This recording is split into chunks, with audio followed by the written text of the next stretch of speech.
Pemirsa, kebakaran hutan dan lahan Karhutla di Kabupaten Oki saat ini berada di puncak teratas. Lebih dari 130 titik api atau hotspot dan 34 fire spot terdeteksi oleh pihak Satgas Karhutla Oki. Kebakaran hutan dan lahan di Kabupaten Ogan Komering Ilir hari ini berada di puncak teratas.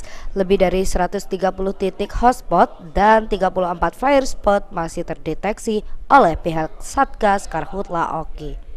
Kepala Badan Penanggulangan Bencana Daerah Kabupaten Ogan Komering Ilir, Listiadi Martin, perkembangan Karhutla Oki benar-benar berada di puncak. Hampir 11 kecamatan yang rawan terjadi Karhutla di Oki dari seluruh kabupaten kota di Sumsel Oki lebih dahulu menetapkan status level 2 atau tanggap darurat.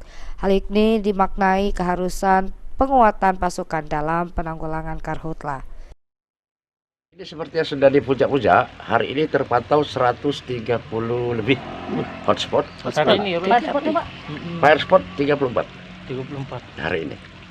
Jadi sudah saya barusan paparan sama Korem bahwa kondisi kita kelihatannya pada betul-betul di puncak hari ini. Di wilayah mana, Pak?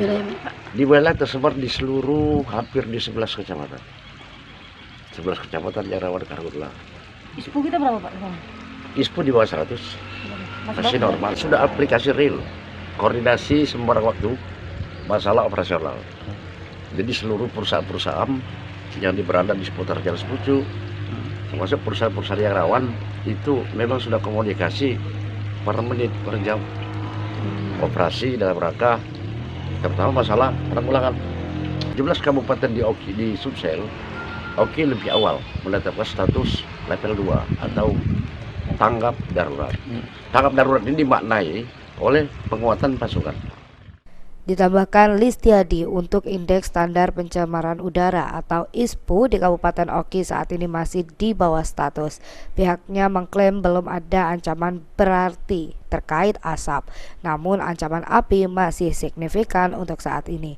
Kawasan yang masih terbakar saat ini yaitu Desa Deling, Kecamatan Pangkalan Lampam, lahan di kawasan Jalan Sepucuk Kayu Agung, dan lahan di wilayah Jalan Tol Kayu Agung. Novan Wijaya, PAL TV.